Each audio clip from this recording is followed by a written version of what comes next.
अब आप सुने पापा कुंसा एकादशी व्रत कथा। पापा कुंसा एकादशी व्रत कथा। युधिष्ठिर कहने लगे कि हे भगवान, आश्विन शुक्ल पक्ष की एकादशी का क्या नाम है? अब आप कृपा करके इसके व्रत की विधि और उसका फल कहिए।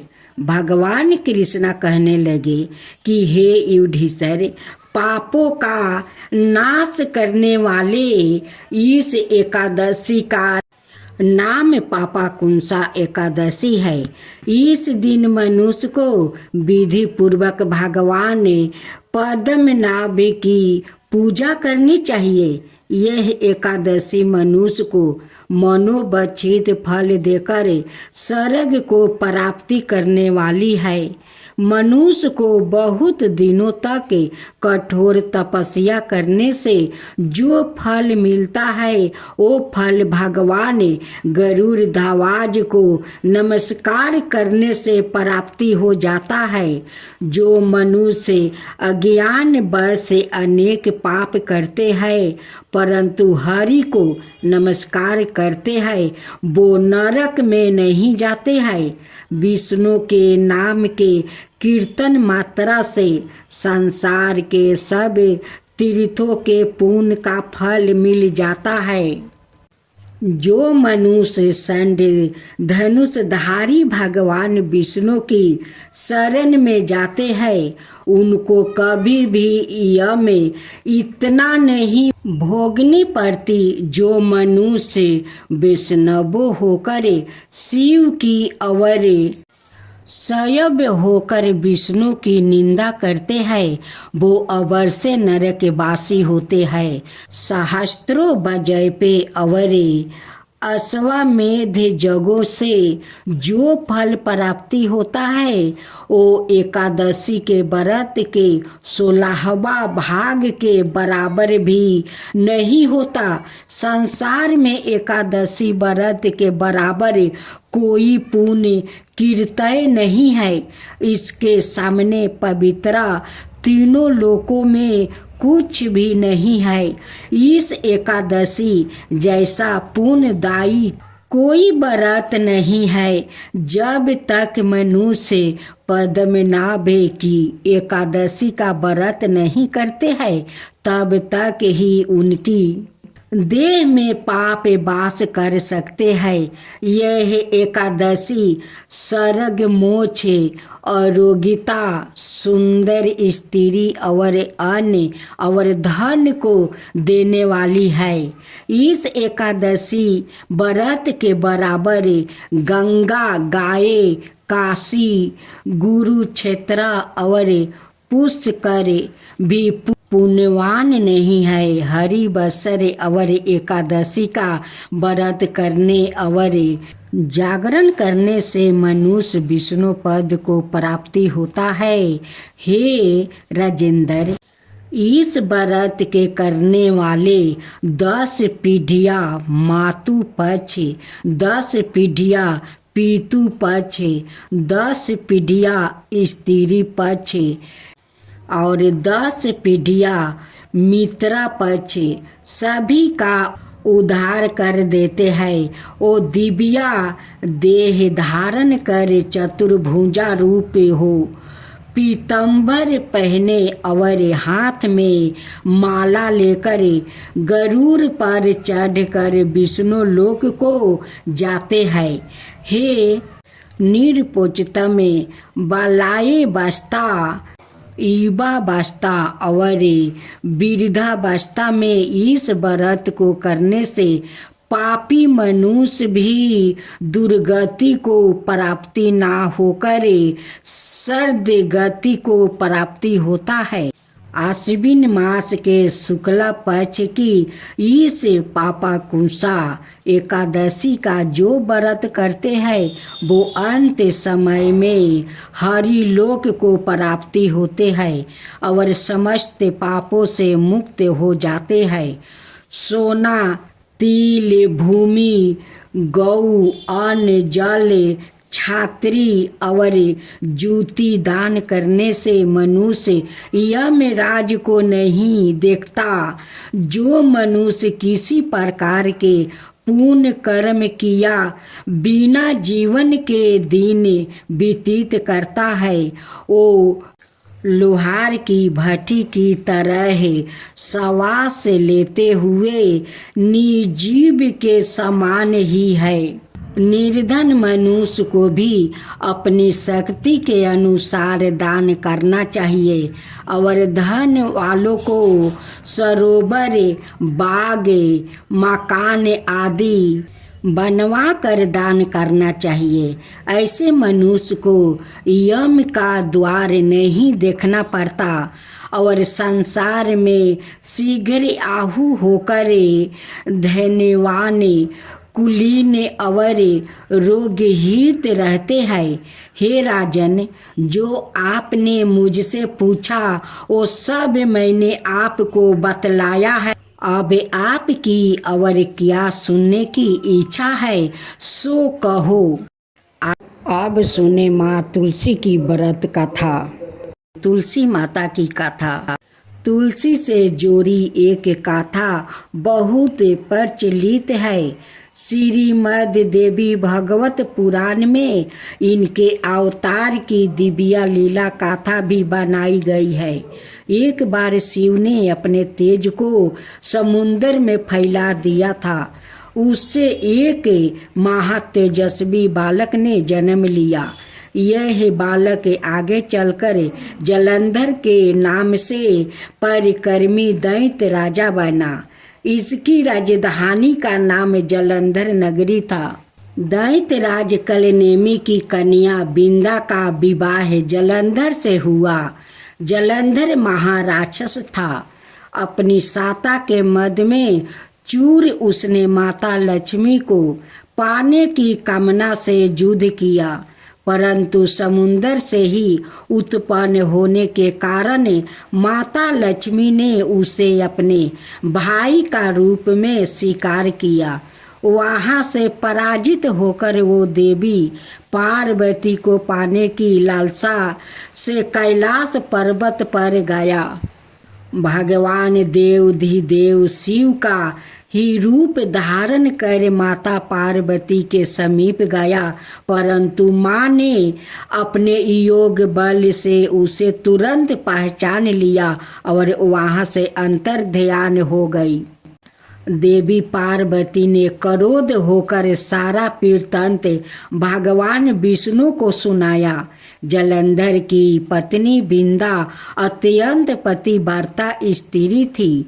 उसी के पतिव्रता धर्म की शक्ति से जलंधर ना तो मारा जाता था और ना ही पराजित होता था। इसलिए जलंधर का नाश करने के लिए बिंदा का पतिव्रता धर्म को भंग करना बहुत जरूरी था।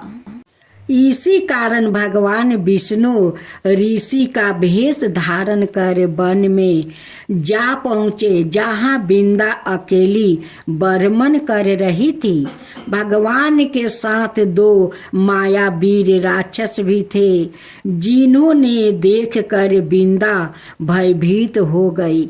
ऋषि ने बिंदा के सामने पल में दोनों को भस्म कर दिया। उनकी शक्ति देखकर बिंदा ने कैलाश पर्वत पर महादेव के साथ युद्ध कर रहे थे अपने पति जलंधर के बारे में पूछा। ऋषि ने अपने माया जाल से 2 बांदर प्रकट किया। एक बांदर के हाथ में जलंधर का सिर था और दूसरे के हाथ में धर। अपने पति की यह दशा देखकर बिंदा मूर्छित होकर गिर पड़ी। होश में आने पर उन्होंने ऋषि रूपी भगवान से विनती की कि वो उसके पति को जीवित करे।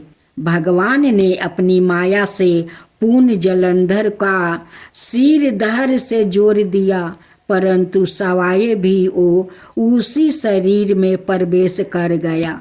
बिंदा का इस छल का जरा आभास ना हुआ। जलंधर बने भगवान के साथ बिंदा पतिव्रता का व्यवहार करने लगी, जिससे उसका सतीव्रत भंग हो गया। ऐसे होते ही बिंदा का पति जलंधर युद्ध में हार गया। इस सारी लीला का जब बिंदा को पता चला तो उसने क्रोध होकर भगवान विष्णु को शीला होने का श्राप दे दिया और सवाए सती हो गई। जहाँ बिंदा भस्म हुई वहाँ तुलसी का पौधा उगा। भगवान विष्णु ने बिंदा से कहा, हे बिंदा, तुम अपने सतीव्य के कारण मुझे लक्ष्मी से भी अधिक प्रिया हो गई हो। अब तुम तुलसी के रूप में सदा मेरे साथ रहोगी। जो मनुष्य भी मेरे शालिग्राम रूप के साथ तुलसी का विवाह करेगा उसे इस लोक और परलोक में विपुल यश प्राप्ति होगा। जिस घर में तुलसी होती है वहाँ यम के दूत भी आश्रय नहीं जा सकते। गंगा नर्मदा के जल में स्नान और तुलसी का पूजन बराबर माना जाता है। चाहे मनुष्य कितना भी पापी क्यों ना हो, मृत्यु के समय जिसके प्राण मंजीरी रहती तुलसी और गंगा जल मुख में राख कर निगल जाते हैं, वो पापों से मुक्त होकर वैकुंठ धाम को प्राप्ति होता है। जो मनुष्य तुलसी और आंवले की छाया में अपने पितरों का श्राद्ध करता है उसके पितरों मोक्ष को प्राप्ति हो जाते हैं। उसी दैत्य जलंधर की यह भूमि जलंधर नाम से विख्यात है। सती बिंदा का मंदिर मोहल्ले कोट किशनचंद्र में स्थित है। कहते हैं इस स्थान पर एक प्राचीन गुफा थी जो सीधी हरिद्वार तक जाती थी। सच्चे मन से 40 दिन तक सती बिंदा देवी के मंदिर में पूजा करने से सभी मनोरथ पूर्ण होते हैं। अब आप सुनेंगे गणेश भगवान की व्रत कथा। पुराणों में कई रोचक कथा मौजूद है जो हमें भगवान की अनोखी लीलाओं का ज्ञान कराती है। ऐसी ही एक पौराणिक कथा का वर्णन हमें गणेश चतुर्थी के संबंध में भी मिलता है।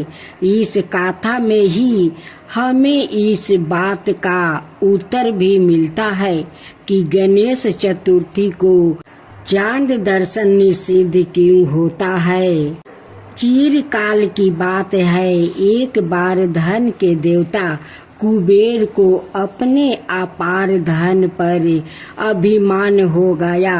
एक दिन उनके मन में विचार आया कि मेरे से अधिक धनवान समस्त जग में कोई नहीं है। मुझे अपने धन का प्रदर्शन करना चाहिए। अपनी संपत्ति का दिखावा करने के लिए देवता कुबेर ने सभी देवताओं को भोजन पर आमंत्रित किया। जब वो भगवान शिव और माता पार्वती को भोजन के लिए निमंत्रण देने पहुँचे तो भगवान शिव जी कुबेर की मनसा को समझा गए थे कि वो सिर्फ अपनी धन संपत्ति का दिखावा करने के लिए उन्होंने अपने महल में आमंत्रित कर रहे हैं। भगवान शिव जी ने कुबेर का अभिमान तोड़ने के लिए गणेश जी को उनके साथ भेजने का निर्णय लिया। भगवान शिव जी बोले, मैं कुछ महत्वपूर्ण कार्यों में व्यस्त हूँ, आप मेरे पुत्र गणेश को अपने साथ ले जाइए। भगवान शिव जी की आज्ञा मानते हुए कुबेर गणेश जी के साथ अपने महल वापसी आ गए। वहां उन्होंने गणेश जी के सामने अपने धन दौलत का खूब बखान किया और फिर उनके बाद उन्होंने भगवान गणेश जी को भोजन ग्रहण करने के लिए कहा। गणेश जी को भोजन में विभिन्न प्रकार के पकवान परोसे गए और धीरे धीरे गणपति जी ने पूरा भोजन समाप्त कर दिया। इसके बाद उन्होंने कुबेर जी से और भोजन लाने को कहा। उन्होंने काफी सारा भोजन फिर से परोसा गया और वो भी उन्होंने खत्म कर दिया। इस प्रकार वो महल के रसोई घर में बाना पूरा भोजन खा गए। इसके बावजूद उनकी भूख शांत नहीं हुई और उन्होंने कुबेर जी से और भोजन की मांग की। सबसे धन्यवान देवता होने के बावजूद जब कुबेर जी गणेश जी को पेट भर खाना नहीं खिला पाए तो उन्हें काफी शर्मिंदगी महसूस हुई। साथ ही वो भगवान की लीला भी समझ गया और इस प्रकार उनके अभिमान टूट गया। इसके बाद उन्होंने गणेश जी से माफी मांगी और गणेश जी वहां से चल गए। रास्ते में वो अपनी सवारी मूषक पर सवार होकर जा रहे थे। रास्ते के बीच में मूषक ने एक सर्प देखा और भय से उछल पड़े, जिसके कारण वो संतुलन खो बैठे और नीचे गिर पड़े। नीचे गिरने की वजह से उनके सारे कपड़े गंदे हो गए। वो उठे और इधर उधर देखने लगे। तभी उन्हें कहीं से हंसने की आवाज सुनाई दी, लेकिन गणेश जी को आसपास कोई नहीं दिखाई दी। थोड़ी देर बाद उनका ध्यान आसमान में चंद्रमा पर गया और उन्हें तब पता चला कि चांद देव उनके गिरने का उपहास बना रहे थे। यह देखकर गणेश जी अत्यंत क्रोधित हो उठे और चंद्रमा को श्राप देते हुए बोले कि हे चंद्रमा, तुम इस प्रकार से मेरी व्यवस्था का मजाक उड़ा रहे हो। यह तुम्हें शोभा नहीं देता है। मेरी मदद करने की बजाय तुम मुझ पर हंस रहे हो। जाओ, मैं तुम्हें श्राप देता हूँ कि आज के बाद तुम इस विशाल गगन पर राज नहीं कर सकोगे और तुम्हें कोई भी देख नहीं पाएगा। इस श्राप के प्रभाव से चारों ओर अंधेरा छा गया और चांद देव की रोशनी गायब हो गई। चंद्रमा को अपनी गलती का एहसास हुआ और वो अपनी गलती के लिए गणेश जी से बार बार क्षमा मांगने लगा। चंद्रमा को इस प्रकार लाचार देखकर गणेश जी का गुस्सा शांत हो गया। चांद देव ने फिर से गणेश जी से कहा कि कृपाई आप मुझे माफ कर दीजिए और मुझे अपने इस श्राप से मुक्ति कीजिए। यदि मैं अपनी रोशनी इस संसार पर नहीं फैला पाया तो मेरे होने ना होने का अर्थ खत्म हो जाएगा। यह सुनकर गणेश जी ने कहा कि मैं अब चाह कर भी अपना श्राप वापस नहीं ले सकता, परंतु इस श्राप के प्रभाव को कम जरूर कर सकता हूँ। प्रत्येक माह में केवल चंद्रमा अमावस्या के दिन आपको कोई देख नहीं पाएगा।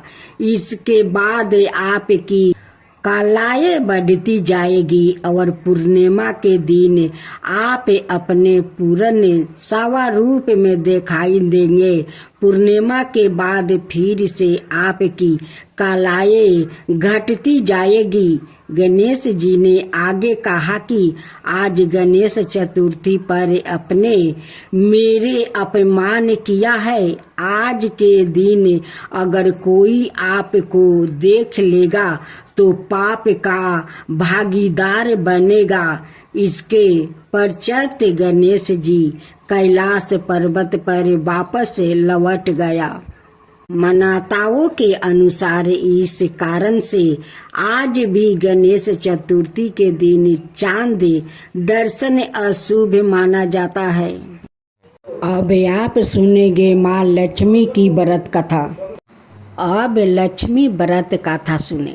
हमारी लोक के संस्कृति में दीपावली त्योहार और माता लक्ष्मी की बड़ी सोधी सी कथा प्रचलित है। एक बार कार्तिक मास की अमावस्या को लक्ष्मी जी बर्मन पर निकली। चारों ओर अंधकार व्याप्त था।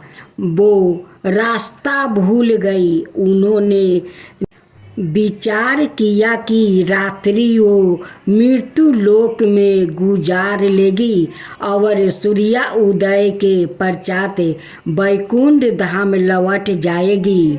किंतु उन्होंने पाया कि सभी लोग अपने अपने घरों में द्वार बंद कर सो रहे हैं।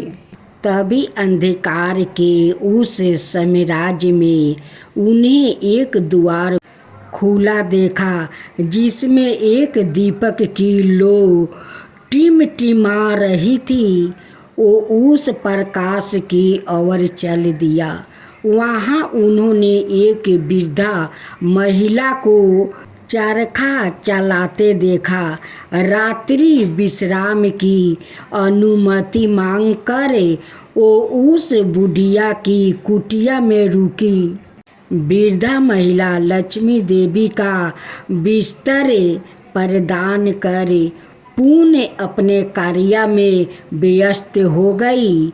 चरखा चलाते चलाते वृद्धा की आँख लग गई। दूसरे दिन उठने पर उसने पाया कि अतिथि महिला जा चुकी है, किंतु कुटिया के स्थान पर महल खड़ा था। चारों ओर धन धनाए रत्न जेवरात बिखरे हुए थे। कथा की फलस्वरूप यहाँ है कि माँ लक्ष्मी देवी जैसी उस वृद्धा पर प्रसन्न हुई, वैसा ही सब पर हो। और तभी से कार्तिक अमावस्या की रात को दीप जलाने की प्रथा में चल पड़ी। लोग द्वार खोलकर लक्ष्मी देवी के आगमन की प्रतीक्षा करने लगे, किंतु मानव समाज यह तथ्य नहीं समझ सका कि मात्रा दीप जलाने और द्वार खोलने से महालक्ष्मी घर में प्रवेश नहीं करेगी, बल्कि सारी रात परिश्रम करने वाली वृद्धा की तरह कर्म करने पर और अंधेरी राहों पर भटक जाने वाले पथिकों के लिए दीपकों का प्रकाश फैलने पर घरों में लक्ष्मी विश्राम करेगी। ध्यान दिया जाए कि वो विश्राम करेगी, निवास नहीं, क्योंकि लक्ष्मी का दूसरा नाम ही चंचला है, अर्थात अस्थिर रहना उनकी प्रकृति है। इस दीपोदिवस पर कामना करें कि राष्ट्रीय एकता का सौरन दीप योग योग तक अखंड बना रहे, हम ग्रहण कर सके स्नेह से दीप की कोमल सी बाती का गहरा सा संदेश की बस अंधकार को पराजित करना है और नैतिकता के स्वयं में उदास से भर उठा है। ना